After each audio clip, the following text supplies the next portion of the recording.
हीर रांझा के इश्क का अफसाना 2। साहिबा की बात सुनकर रांझा को बहुत गुस्सा आया और उसने जवाब दिया, सही कहा गया है कि औरत दगाबाज होती है। तुम औरतों ने समस्या खड़ी की और मुझे मेरे भाइयों से अलग करवा दिया। मैं एक खुश जिंदगी जी रहा था, लेकिन तुम्हारी बुरी जुबान के कारण घर में झगड़े शुरू हुए। तुम औरतें मर्दों को उकसाती हो ताकि एक दूसरे से लड़ पड़ें। साहिबा ने उतनी ही तल्खी से उलटकर कहा, तुम बहुत ज्यादा दूध और चावल खा रहे हो, इसलिए इतना घमंड दिखा रहे हो। एक तुम ही हो जो हमारे परिवार पर कलंक हो।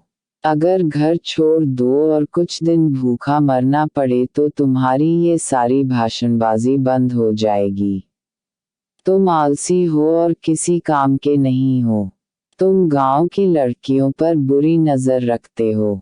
गांव की औरतें हमें खुलेआम कहती हैं कि वे तुम्हारे प्यार में पड़ गई हैं।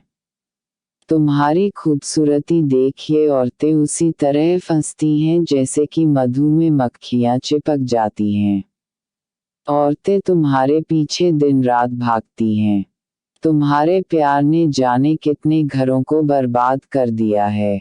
भौजाई की जली कटी सुनने के बाद रांझा और भी गुस्से में आया और जवाब दिया, सारी दुनिया जानती है कि तुम इस गांव की सबसे झगड़ालू औरत हो और तुम इतनी खूबसूरत हो कि तुम्हारे पति को इस बात का कभी डर नहीं होगा कि कोई दूसरा आदमी तुमको भगा ले जाएगा।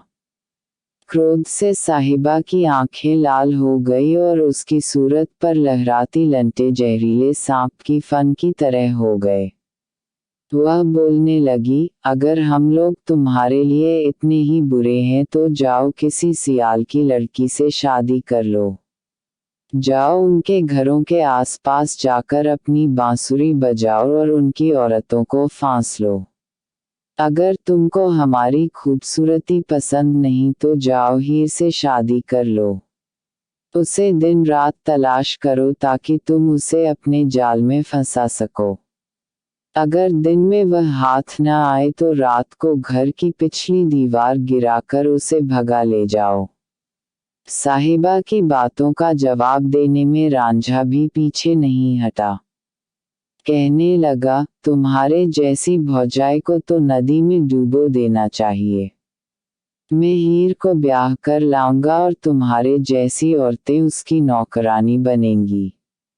और यह कहने के बाद रांझा मुंह घुमाकर बैठ गया। साहिबा उसका कांधा देखती हुई बोली, तुमको अब जल्दी से जल्दी शादी कर ही लेनी चाहिए, नहीं तो हीर की खूबसूरती मुरझा गई तो बहुत देर हो जाएगी। इस झगड़े के बाद रांझा अपनी बांसुरी को लेकर पिता का घर छोड़कर जाने लगा। अब वह तख्त हजारा का पानी तक नहीं पीना चाहता था। गांव का एक चरवाहा दौड़ा दौड़ा रांझा के भाइयों के पास गया और उनको इस बारे में बताया। रांझा का अपनी भाइयों और भौजाइयों से फिर सामना हुआ। रांझा के भाई कहने लगे, रांझा क्या हो गया तुमको? हमारी पत्नियां तुम्हारे लिए नौकरानी की तरह काम करती हैं और हम लोग तुम्हारे गुलाम हैं। क्यों घर छोड़कर जा रहे हो? भौजाइयां कहने लगी, हम खून के आंसू रोते हैं जब तुम हमें कड़वी बातें कहते हो। हमने तुम्हारे लिए क्या नहीं किया? अपनी जिंदगी, संपत्ति, सब कुछ तो तुम पर न्योछावर कर दिया। रांझा ने भौजाइयों को जवाब दिया, मैं घर छोड़ने का मन बना चुका हूँ तो तुम लोग मुझे अपने इरादे से भटकाने की कोशिश क्यों कर रहे हो? बहुत दिनों से मुझे तख्त हजारा के दाना पानी से नफरत सी हो रही है।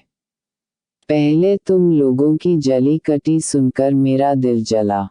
उसके बाद तुम सबने मुझे मेरे भाइयों से अलग करवा दिया और अब अपना असली रंग बदलकर मीठी मीठी बातें कर रही हो। तुम सब अपने इरादों में सफल नहीं हो सकती। मैं तय कर चुका हूँ कि मुझे पिता का घर छोड़कर जाना है।